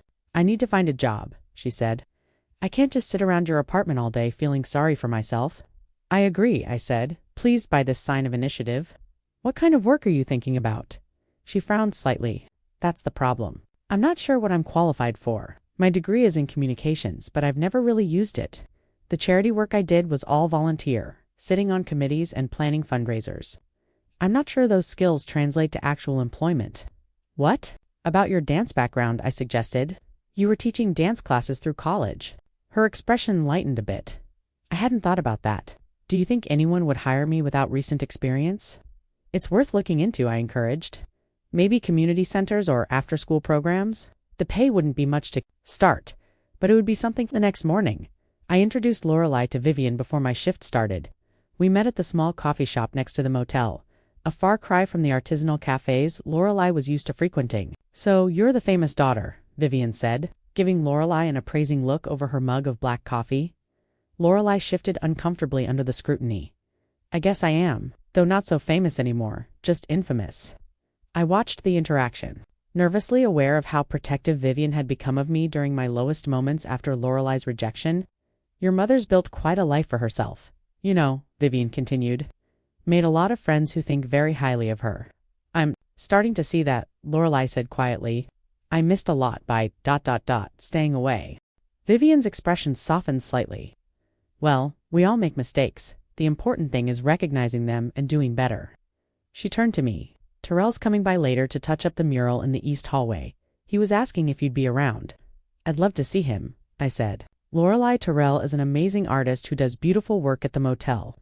When Terrell arrived that afternoon, Lorelei was visibly taken aback by his casual warmth toward me and the easy rapport we shared. He gave me a bear hug, showed me his sketches for the new section of the mural, and teased me about a chess game I'd lost to Dominic the previous week. "Dominic cheats," I protested with a laugh. "He distracts you with war stories right when you need to concentrate." "Nah, he's just better than both of us." Terrell grinned, then turned his attention to Lorelei. "So you're Marianne's daughter. Good to finally meet you." Lorelei's "nice to meet you too" was stiff and formal, her discomfort evident. I recognized the body language from countless country club events and charity galas I'd attended with her. And Preston, the subtle stiffening, the slightly too bright smile, the way she kept a careful distance. "Terrell's work is in galleries in New York now," I told her proudly. "But he still makes time for our little motel." "Can't forget where I got my start," he said with genuine humility. "Vivian gave me wall space when no one else would." As we walked back to the apartment that evening, Lorelei was unusually quiet. Finally, she spoke up. "They really care about you. Vivian, Terrell, all of them." "Yes, they do," I agreed. "We've become a kind of family. I didn't realize ... she began, then stopped herself. "I thought you were all alone. When I turned you away, I told myself you'd be fine because you always managed before. I didn't think about what that actually meant, what it would be like for you to have to start over at your age, with nothing." "It wasn't easy," I admitted. "There were some very dark days. But I found my way, and I found people who value me for who I am, not what I can do for them." The gentle rebuke wasn't lost on her. She winced slightly but nodded in acknowledgement. The following week brought Lorelei's first counseling session with Dr. Mehta, a compassionate but no-nonsense therapist who specialized in family relationships. I'd been seeing her individually since my second month at the Pinewood, when Vivian had suggested I might benefit from professional help processing my feelings about Lorelei's rejection. Dr. Mehta's office was small but comfortable, with soft lighting and simple furnishings. Lorelei sat stiffly on the edge of her chair, her posture perfect but tense, while I tried to appear more relaxed than I felt. "I'm glad you both made it today," Dr. Mehta began. "Marianne has told me about your recent reconciliation, Lorelei, and the circumstances that led to it, but I'd like to hear your perspective on what happened between you two." Lorelei glanced at me nervously before responding. "I treated my mother terribly," she said, her voice small. "She needed help, and I turned her away. I was cruel about it." "Why do you think you did that?" Dr. Mehta asked, her tone neutral. "Because I was ashamed," Lorelei admitted after a long pause.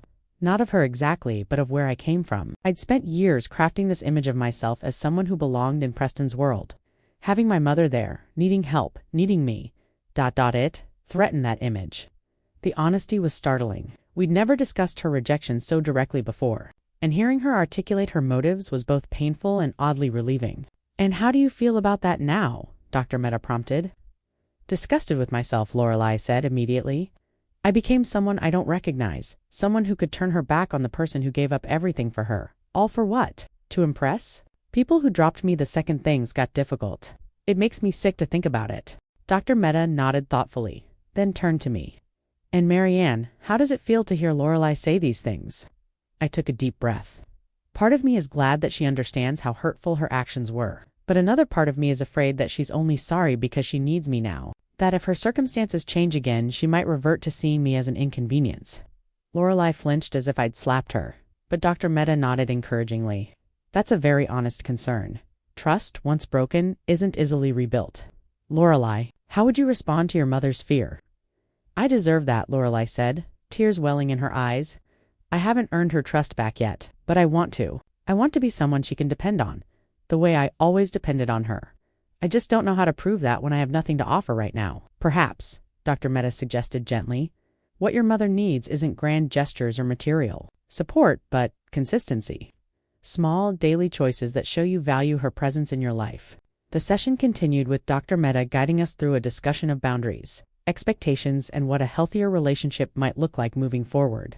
By the end, we were both emotionally drained but somehow lighter, as if bringing our fears and resentments into the open had lessened their power over us.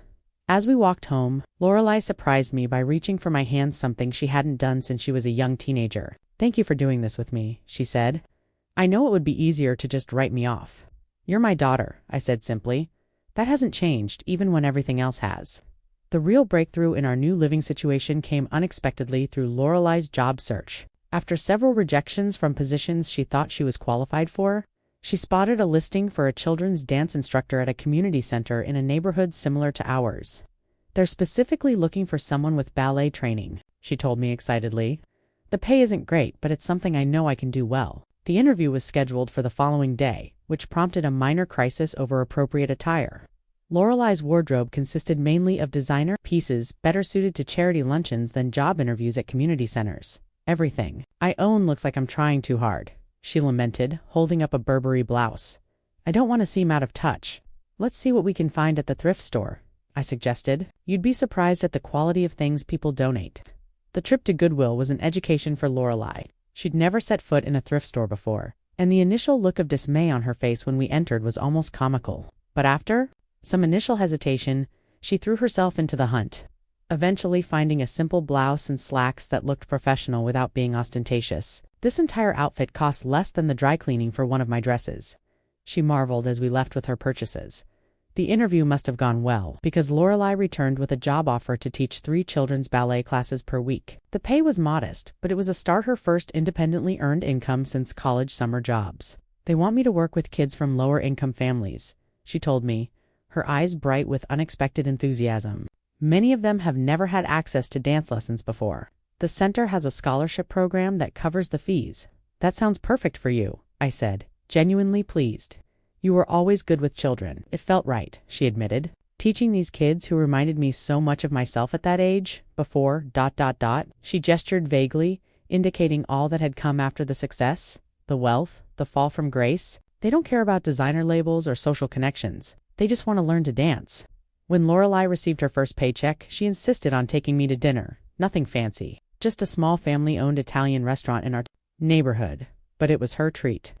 As we shared a simple pasta dish and house wine, I saw glimpses of the daughter I remembered, before Preston and the Whitmores and all the trappings of wealth had changed her. "I want to contribute to the rent," she said as we finished our meal. "It's not much, but it's a start." "That would be helpful," I acknowledged. "The apartment is small for 2 people, but we can make it work while you get back on your feet."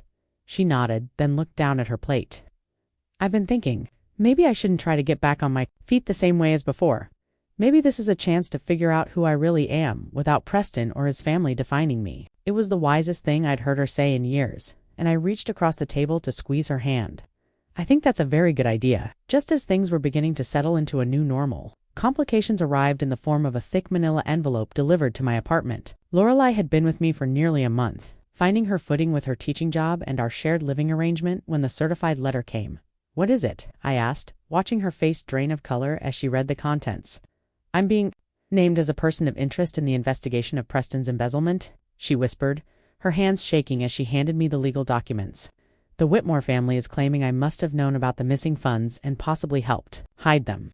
I scanned the dense legal text, my stomach sinking. "This is ridiculous. You had no access to the company accounts, did you?" "No," she said, shaking her head vehemently. "Preston handled all our finances. He gave me an allowance for household expenses and personal spending, but I never saw bank statements or anything related to his work." She laughed bitterly. "I was the perfect trophy wife decorative and completely in the dark." "Then we'll fight this," I said firmly. "We'll get a lawyer and clear your name." "With what money?" she asked, slumping onto the sofa. "Good lawyers cost thousands of dollars. I have about 600 to my name right now." Before I could respond, my phone rang. It was my neighbor from across the hall, Mrs. Patterson, Mary Ann. There's a news van outside the building and a reporter just buzzed my apartment, asking if I knew Lorelei Whitmore. What on earth is going on? I thanked her for the warning and hung up, turning to Lorelei with alarm. The story's hit the news. There's a reporter outside. Lorelei groaned, burying her face in her hands. The Whitmores must have leaked it to the press. They're trying to make me the scapegoat to protect Preston and the family name. Sure enough. When I cautiously peeked out the window, I saw a local news van parked on the street and a reporter, with a cameraman interviewing people entering and leaving our building. This wasn't just a legal problem anymore. It was becoming a public spectacle. Over the next few days, the situation deteriorated. More reporters appeared, camping outside our building, making it difficult to enter or leave without being accosted. With questions, my neighbors, initially sympathetic, began to grow frustrated with the constant intrusion and the negative attention on our previously quiet building. The building manager called to express concern about the disruption. Ms. Caldwell, we've had multiple complaints from residents. If this continues, we may need to reconsider your lease renewal. We're doing everything we can to make it stop, I assured him, though in truth we had no idea how to make the reporters leave. The unwanted publicity affected my work as well. 2 of my elderly clients called to say they'd seen the news and were uncomfortable having someone connected to a financial scandal in their homes. It's nothing personal, Marianne, Mrs. Goldberg said apologetically, but my son is worried about security with all this attention on you and your daughter. We're going to try another service for a while. I reassured her that I understood, but the loss of income was a significant blow. Dave was supportive but straightforward about the situation. I'll keep you on with the clients who are comfortable with you, he said, but I can't force people to accept you into their homes if they're concerned. Just when we thought things couldn't get more complicated, Lorelei received the first of several anonymous text messages from an unknown number. Preston says hello. The message read, he thinks you should keep your mouth shut if you know what's good for you. Lorelei showed me the message with trembling hands. Do you think it's really from Preston? I don't know, I admitted, but either way, it's clearly a threat. We should report it to the police. The police officer who took our report was professional but not particularly encouraging. Unfortunately, there's not much we can do with a single vague text message, he explained. It doesn't contain an explicit threat, and it would be nearly impossible to prove who sent it, but we'll document it in case there are further incidents. Further incidents followed quickly. More texts arrived, each one slightly more menacing than the last, some containing details about Preston's whereabouts that suggested the sender had inside information. Lorelei grew increasingly anxious, jumping at unexpected sounds and constantly checking over her shoulder when we went out. I feel like I'm being watched all the time, she confessed one evening as we hurried home from the bus stop, having spotted another news van circling the block. Like Preston or someone working for him is just waiting for the right moment to ... She didn't finish the thought, but she didn't need to. The implied threat hung in the air between us. Our one unexpected ally emerged from an unlikely source. Preston's younger sister, Tabitha Whitmore, reached out to Lorelei via email asking to meet privately. I don't trust her, I said immediately when Lorelei showed me the message. It could be a trap to get more information they can use against you. I don't know, Lorelei said thoughtfully. Tabitha was always different from the rest of them. She and Preston didn't get along. She thought he was spoiled and entitled. She might genuinely want to help. After much debate, we agreed on a compromise. Lorelei would meet Tabitha, but in a public place, and I would be seated nearby, pretending to be a stranger but close enough to intervene if necessary. The meeting took place in a busy cafe downtown. I sat at a table against the wall, nursing a cup of tea and keeping a careful eye on their interaction. Tabitha arrived looking nothing like I expected. Her clothes were simple and practical, her manner direct and unaffected, showing none of the Whitmore family's usual haughty demeanor. From my vantage point, I couldn't hear their conversation, but I could see Tabitha slide a USB drive across the table to Lorelei and speak intensely, occasionally glancing around as if to ensure they weren't being overheard. Lorelei's expression shifted from wary to shocked, and finally to something like cautious hope. She wants to help me, Lorelei reported breathlessly when we reconvened at my apartment. She suspected for years that Preston and her father were involved in financial misconduct. She's been quietly gathering evidence, account statements, emails, recordings of conversations where Preston admits to taking the money without my knowledge. Why would she turn against her own family? I asked, still suspicious. Because they're not good people, Lorelei said simply. Tabitha has always been the black sheep. She refused to join the family business, works for an environmental nonprofit. Instead, they've been awful to her for years because she won't play by their rules. Now she wants to expose not just Preston's embezzlement, but years of unethical business practices by the whole family. And what does she want in return? I pressed, unable to believe a Whitmore would help without expecting something. She wants me to testify about what I know, which isn't much, but it could still help build the case, and ... Lorelei hesitated. She thinks I should go public with my story. Do an interview about how the Whitmores are trying to frame me to protect themselves? The proposal sparked heated debate between us. The evidence Tabitha provided might help clear Lorelei's name legally, but going public carried its own risks. If you antagonize them openly, they might come after you even harder, I worried. They have more resources, more connections. Can we trust that Tabitha's evidence is enough to protect you? I don't know, Lorelei admitted, but doing nothing isn't working either.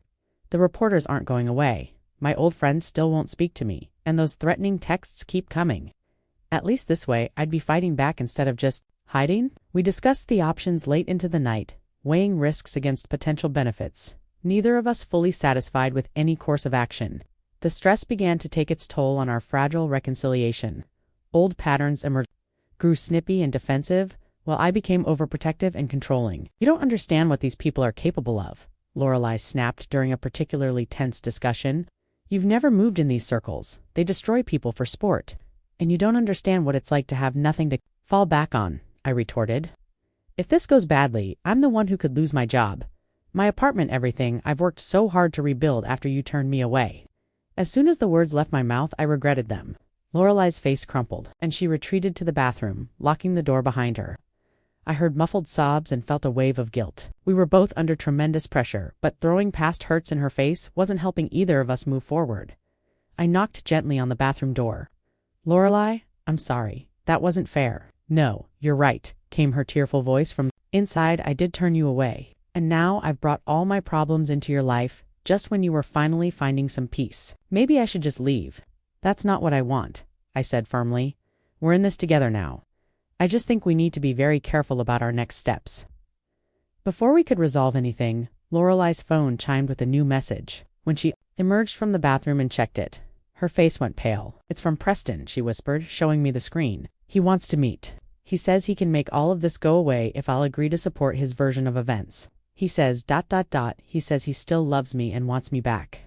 The message was like a bucket of cold water on our heated emotions, immediately refocusing us on the real enemy. You're not considering it, are you? I asked, searching her face.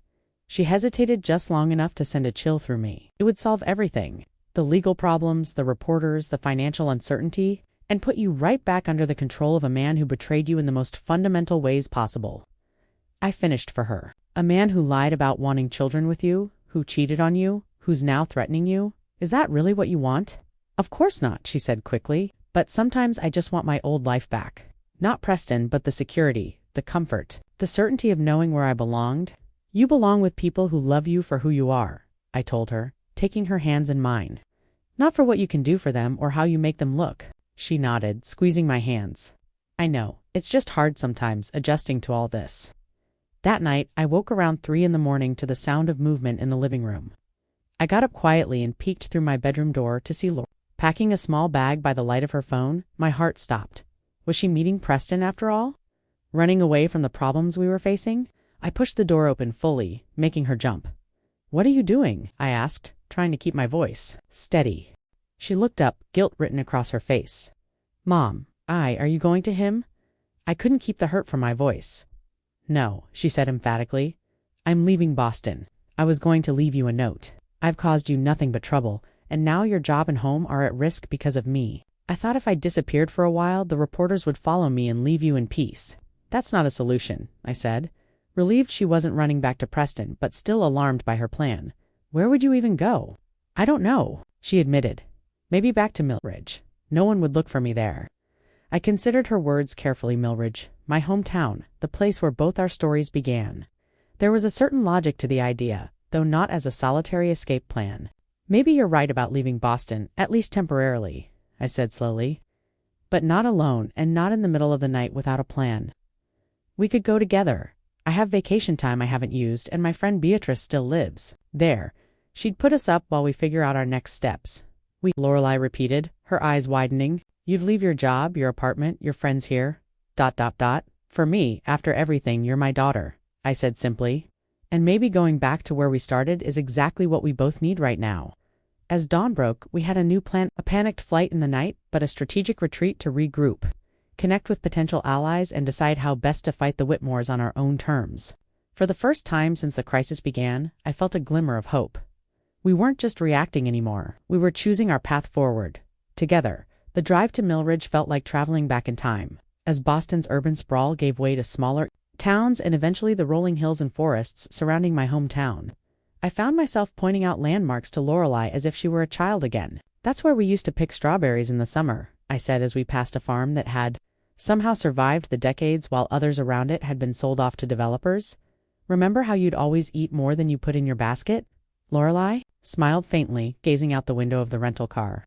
"I remember. My fingers would be stained red for days." She hesitated, then added, "It's strange coming back. I haven't been here since Grandma's funeral." I nodded, memories flooding back of my mother's passing 7 years earlier. Lorelei had flown in for the service and left immediately after. Already, deep into her transformation into Preston's perfect wife, even then I'd sensed her discomfort being back in Millridge, as if she feared the small town might somehow reclaim her. Erasing the polished identity she'd worked so hard to create, Beatrice Thompson had been my closest friend since nursing school. When Blake died, she was the one who organized meal deliveries and childcare, so I could grieve without worrying about how Lorelei would eat, or who would watch her while I worked. She'd never left Millridge, instead marrying a local teacher and raising 3 children who were now spread across the country with families of their own. Her modest 2-story home on Maple Street looked exactly as I remembered: white siding with blue shutters, a wraparound porch with hanging flower baskets, and a wooden swing where we'd spent countless evenings sharing wine and confidences while watching the neighborhood. "Children play." Beatrice burst through the front door before we'd even gathered, our bags from the trunk, her arms outstretched and her smile wide beneath her crown of silver hair. "Marianne Caldwell, as I live and breathe," she exclaimed, enveloping me in a fierce hug that smelled of cinnamon and home. "It's been far too long." "It has," I agreed, returning her embrace with equal fervor. You remember Lorelei?" Beatrice turned to my daughter, her keen eyes taking in the changes since she'd last seen the bright college student who had since become a Boston socialite and now stood before her as a woman whose carefully constructed life had crumbled. "Of course I do," she said warmly, pulling Lorelei into a hug that clearly surprised her with its intensity. "Welcome home, sweetheart." Lorelei stiffened momentarily, then relaxed into the embrace. "Thank you for having us, Mrs. Thompson, especially on such short notice." "It's honey, always has been," she corrected gently. "And this house has always had room for Marianne and her girl. Now come on inside before the neighbors start their gossip mill running. Lord knows they've little enough to talk about in this town." Despite her words, I noticed several curtains twitching in nearby houses. News traveled fast in Millridge, and the return of Lorelei Caldwell, once the town's golden girl, now presumably entangled in some big city scandal that had driven her home, would be prime fodder for speculation. Inside, Beatrice had prepared the guest room for me and converted her sewing room with a pull-out sofa for Lorelei. The arrangements were simple but comfortable, a far cry from Preston's Boston brownstone, but several steps up from my apartment. "I've got pot roast in the slow cooker," Beatrice announced as she showed us around. "Frank's at his fishing cabin this weekend, so it's just us girls. I figured you could use a home-cooked meal after your drive." "That sounds wonderful," I said gratefully. Realizing how tense my shoulders had been during the entire journey, constantly scanning for news vans or unfamiliar cars that might be following us as we settled in, I filled Beatrice in on the situation: betrayals, the Whitmore's attempts to pin his crimes on Lorelei, the media harassment, and our strategic retreat to regroup and plan our next move. "Those rich folks always think they can stomp all over regular people," Beatrice fumed as she dished up generous portions of pot roast with carrots and potatoes. "Well, they picked the wrong woman to mess with. Lorelei might have gotten a bit lost for a while, but she's still your daughter and you're the most stubborn, determined person I know." Lorelei glanced up from her plate with a ghost of a smile. "Mom is pretty formidable when she sets her mind to something. You have no idea," Beatrice chuckled. "When your father died, half the town tried to convince her to move in with relatives or sell the house. Everyone thought a young widow with a small child couldn't manage on her own. Your mother just set her jaw in that way she has and proved them all wrong." "I didn't have much choice," I said, embarrassed by the praise. "We needed to survive." "We always have choices," Beatrice countered. "You chose the hardest path because it was the right one for you and Lorelei. That's the kind of backbone you're going to need now."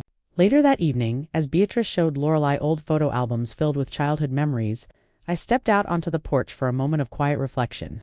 The air was thick with the scent of freshly cut grass and distant grilling, the sounds of children playing lingering even as dusk settled over the neighborhood. It was so achingly familiar, yet I was viewing it now through the lens of all that had happened since I'd last called this place home. The next morning, word of our arrival had spread throughout Mill. When we ventured out to the local diner for breakfast, I was prepared for the whispers and stares, the poorly disguised curiosity about why Lorelei was back in town without her wealthy husband and looking notably less polished than in the Facebook photos that had made her something of a local celebrity. What I wasn't prepared for was the warmth of the reception. Hank Wilson, who'd owned the diner for as long as I could remember, refused to let us pay for our meal. "Your mom kept my Maggie comfortable during her last days at the hospital," he told Lorelei. "Never took a dime for the extra time she spent reading to her after her shift. Some debts can't be repaid with money." Throughout the day, similar encounters occurred. The pharmacist who remembered how I'd helped his son through a severe asthma attack at a Little League game, the librarian whose mother I'd cared for at home after her stroke, the retired teacher who recalled how I'd worked double shifts to afford Lorelei's dance costumes, then stayed up all night sewing on sequins because the store-bought ones weren't quite right. I watched Lorelei absorb these stories, seeing me through others' eyes perhaps for the first time.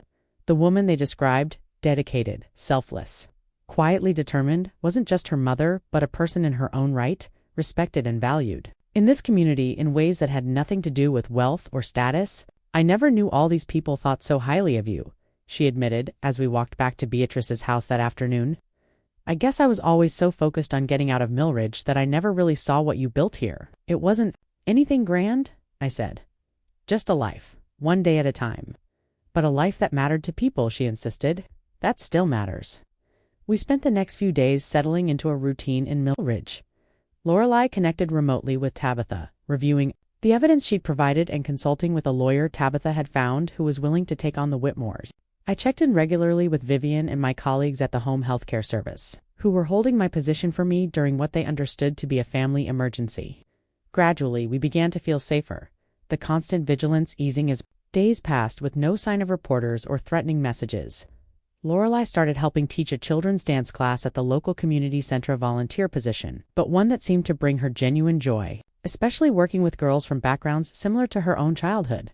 Just as we were beginning to believe we might have successfully escaped the Whitmore's reach, the past caught up with us in the form of a sleek black Audi that pulled up in front of Beatrice's house late one afternoon. I was alone on the porch, Beatrice having gone grocery shopping and Lorelei still at the community center, when Preston Whitmore stepped out of the car. He looked exactly as I remembered, tall, perfectly groomed, radiating the easy confidence of a man who had always gotten what he wanted.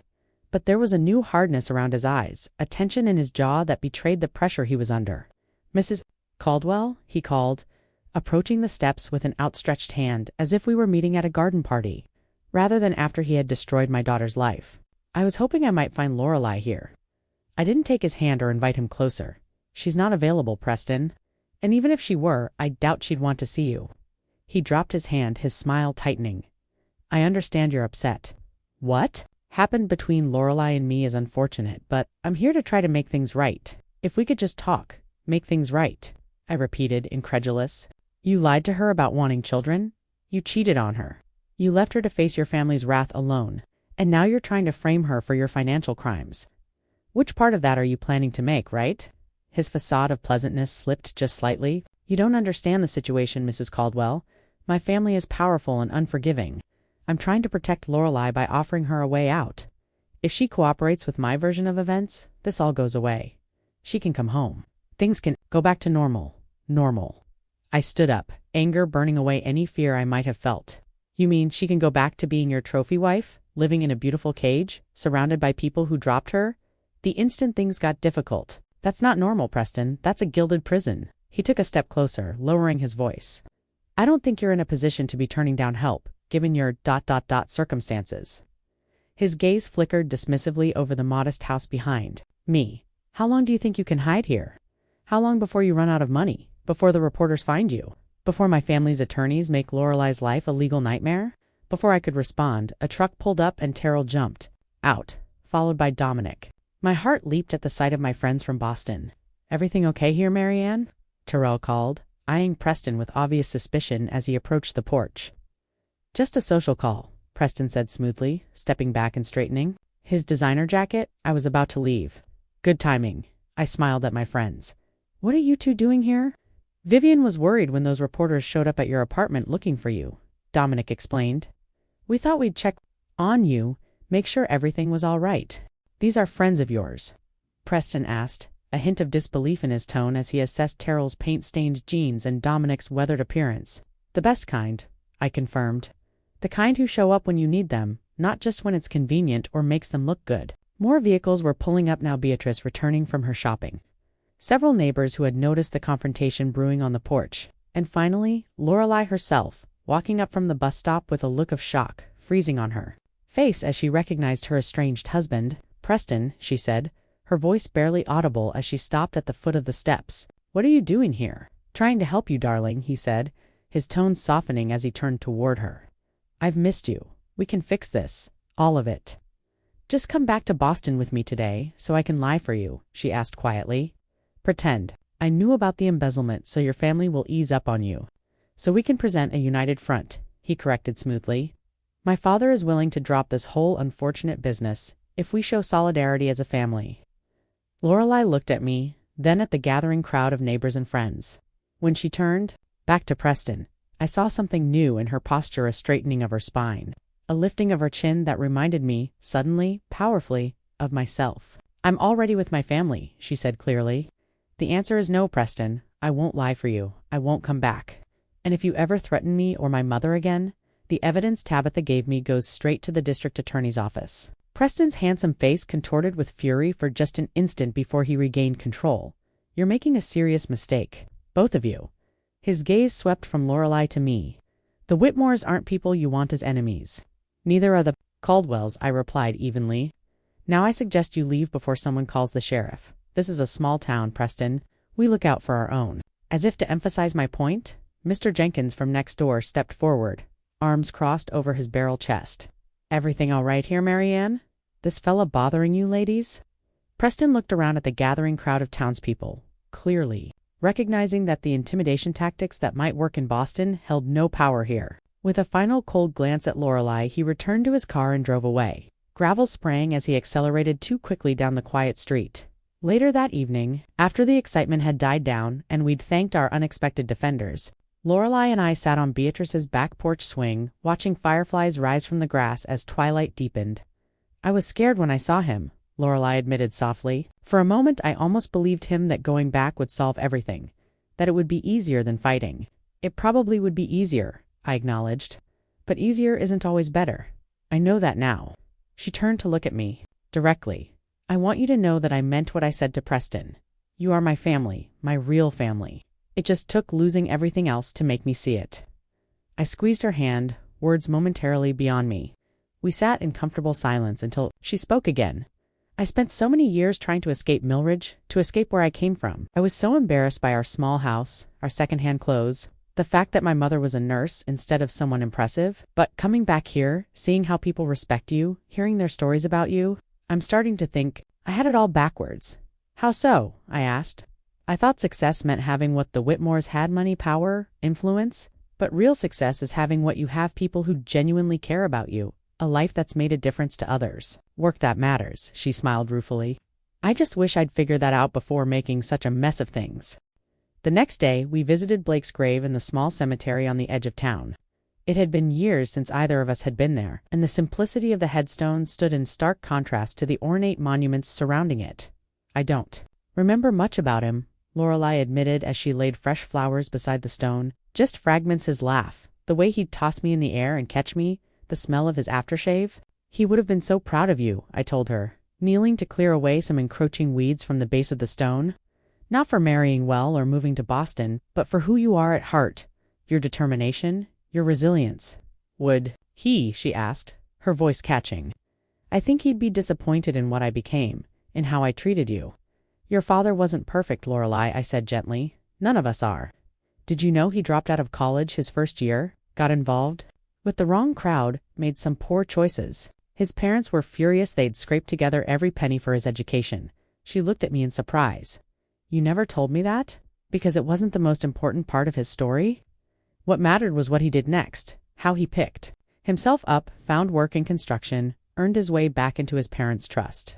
He made mistakes, but they shaped him into the man I fell in love with, the father you adored. So you're saying there's hope for me yet? She asked with a tentative smile. I'm saying that falling down is part of every life story, I told her. The only measure that matters is whether you get back up and who you choose to become afterward. As we walked back to Beatrice's house, arm in arm through the town that had shaped both our beginnings, I felt a sense of possibility that had been missing from our relationship for years. We still had battles ahead, legal challenges from the Whitmore's financial uncertainties, the complicated process of rebuilding trust between us. But for the first time, I believed we were facing those battles together. Neither of us running away from who we were or where we'd come from. Our return to Boston a week later felt like stepping into a new chapter rather than revisiting an old one. The media interest had largely died down, replaced by fresher scandals in the news cycle. Tabitha's evidence had indeed shifted the investigation's focus firmly onto Preston and his parents. With Lorelei now officially cleared of any involvement in the embezzlement scheme, when we arrived at my apartment building, I was surprised to find several of my neighbors waiting to welcome us back. Mrs. Patterson had collected my mail. Mr. Abramowitz from the second floor had watered my small windowsill herb garden, and even gruff Mr. Sullivan from the first floor admitted he'd kept an eye on my door, just to make sure those reporter vultures didn't cause any trouble. See, I told Lorelei as we unpacked our few belongings, community doesn't just exist in small towns like Millridge. You can find it anywhere if you're willing to be part of it. The next few weeks brought a series of decisions and changes. For both of us, Lorelei received an unexpected job offer from the Boston Ballet Company, a prestigious position teaching in their children's program. The salary was substantial, far more than her community center work, and came with the kind of professional respect she'd previously sought through her association with the I'm turning it down, she announced one evening, surprising me as I prepared dinner in our small kitchen. What? Why? It's a wonderful opportunity, I said, setting down the knife I'd been using to chop vegetables. It is, she agreed, but I've been thinking a lot about what really matters to me now. The community center kids don't have other options for dance instruction. The children who attend Boston Ballet can afford to go anywhere. I'm needed more where I am. I studied her face, seeing a quiet certainty there that reminded me powerfully of myself. Are you sure? The money would certainly help with our situation. I'm sure, she nodded. I've spent enough time making decisions based on status and appearances. I want to do work that feels meaningful, even if it pays less. Besides, she added with a small smile, I'm learning to live more modestly these days. Our final scheduled therapy session with Dr. Mehta marked another milestone in our healing journey. After weeks of working through painful topics, my enabling patterns, Lorelei's rejection and subsequent remorse, our mutual fears about the future, we found ourselves discussing not just what had gone wrong between us, but how to build something healthier moving forward. The question isn't whether you can go back to the way things were, Dr. Mehta observed. It's whether you can create a new relationship based on mutual respect and clear boundaries. Lorelei, can you accept your mother as a person with her own needs and life, not just as a support system for you? And Marianne, can you allow Lorelei to make her own mistakes without feeling responsible for fixing them? We both nodded, recognizing the wisdom in her words. The path forward wasn't about erasing the past, but learning from it. Not about pretending the hurt had never happened, but acknowledging it and choosing to move beyond it. As Boston's summer heat gave way to the first crisp days of autumn, news came of the Whitmore's downfall. Preston had indeed agreed to testify against his parents in exchange for a reduced sentence, revealing decades of financial misconduct that extended far beyond his personal embezzlement. The scandal that unfolded in the business press painted a picture of a family empire built on manipulation, intimidation, and fraud. Lorelei watched the news coverage with a complex mixture of emotions that I could read clearly on her face: vindication, sadness, relief, and finally, a kind of closure. I really loved him once, she admitted as we saw Preston's face on the screen being led into the courthouse for his sentencing hearing, or at least, I loved who I thought he was. That's not something to be ashamed of, I told her. Loving someone who turns out to be different than you believed doesn't make you foolish. It makes you human. My unexpected inheritance arrived in October, a modest but meaningful sum from Mrs. Eleanor Winters, an elderly patient I'd cared for during my last years at Millridge General. Her daughter contacted me with the news, explaining that her mother had changed her will after I'd spent hours reading to her during my off-duty time, making her final months less lonely. Mom said you were the only one who treated her like a person, not just a collection of symptoms. her daughter told me over the phone. She wanted you to have something to make your own life easier. The amount wasn't life-changing, but it was enough for a down payment on a small 2-bedroom condo in a pleasant neighborhood not far from my rented apartment. When I suggested to Lorelei that we could use it to secure a more permanent home, her eyes filled with tears. "You'd do that? Put me on the deed after everything. We're building something new together," I reminded her. A fresh start deserves a fresh space. I insisted that Lorelei's name be included on the mortgage alongside mine, just as a gesture of reconciliation, but as a practical acknowledgement that we were partners now in this shared life, each bringing what we could to the table. The condo became the physical manifestation of our healing relationship. We chose furnishings together, blending my practical, comfortable style with Lorelei's more aesthetic eye. Terrell hung his painting in a place of honor in the living room. Dominic's chess set found a permanent home on a small table by the window. Vivian contributed houseplants that thrived under Lorelei's unexpectedly green thumb. Our circle expanded in ways I never could have imagined. When I was alone at the Pinewood Motel, Beatrice visited from Millridge bringing home-baked cookies and small-town gossip. Faye and her son Mason became regular dinner guests, with Mason proudly showing Lorelei his growing dance skills that she'd helped nurture. Even Dr. Mehta joined us occasionally, our therapeutic relationship evolving into a warm friendship. On the anniversary of Blake's death, Lorelei surprised me with news that she'd established a small scholarship fund in his name for working-class students from Millridge who wanted to pursue higher education. "It's not much yet," she explained as she showed me the paperwork. "Just enough for one partial scholarship a year, but I'm hoping it will grow over time, help kids who come from backgrounds like mine." "Like ours," I corrected gently, touched beyond words by this tribute to both her father and her roots. The final chapter in the Whitmore saga came when Lorelei decided to meet with Preston one last time before he began serving his reduced sentence. I worried about the meeting, afraid it might reopen, wounds just beginning to heal, but I recognized her need for closure. "I need to look him in the eye as myself," she explained. "Not as his wife or victim or the person he tried to manipulate, but as the woman I've become. I need him to see that he didn't break me." She returned from that meeting with a lightness I hadn't seen in her since the scandal broke. "He seemed smaller somehow," she told me, "less intimidating. He tried all his old tactics, charm, self-pity, vague threats. None of it worked." I kept thinking about what you said about how the only measure that matters is who you choose to become after you fall down. "And who have you chosen to become?" I asked. She thought for a moment before answering. "Someone who values authenticity over appearances, who measures wealth by relationships, not bank accounts, who tries to make the right choices, not the easy ones." She smiled a little self-consciously. "Someone more like my mother, I hope." As autumn deepened toward winter, I found my own path forward as well. I returned to the hospital where I'd worked for 30 years, not as an employee this time, but as a volunteer patient advocate, helping people navigate the complex healthcare system with dignity and understanding. It was work that drew on all my nursing experience, but required none of the physical demands that had become difficult with my arthritis.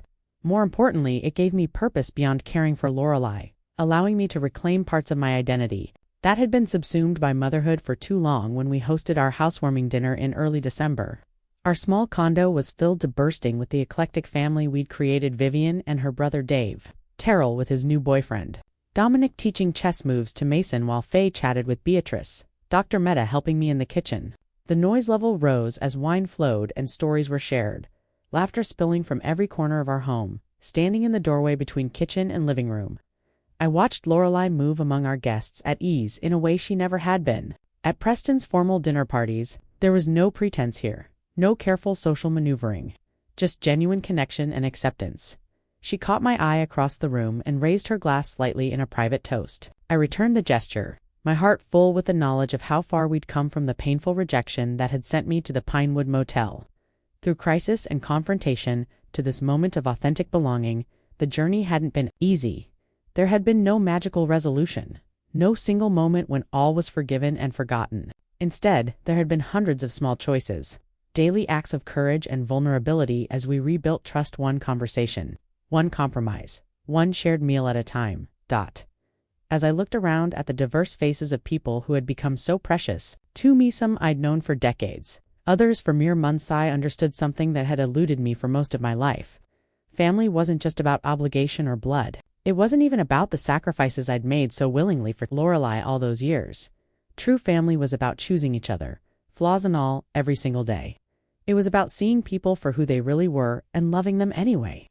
It was about creating space where belonging didn't require perfection, where forgiveness wasn't earned but freely given, where the door was always open but no one was taken for granted, and that, perhaps, was the most valuable lesson Lorelei and I had learned through all our pain and reconciliation, that welcome isn't something you can demand or deserve. It's something you create together, one open heart at a time.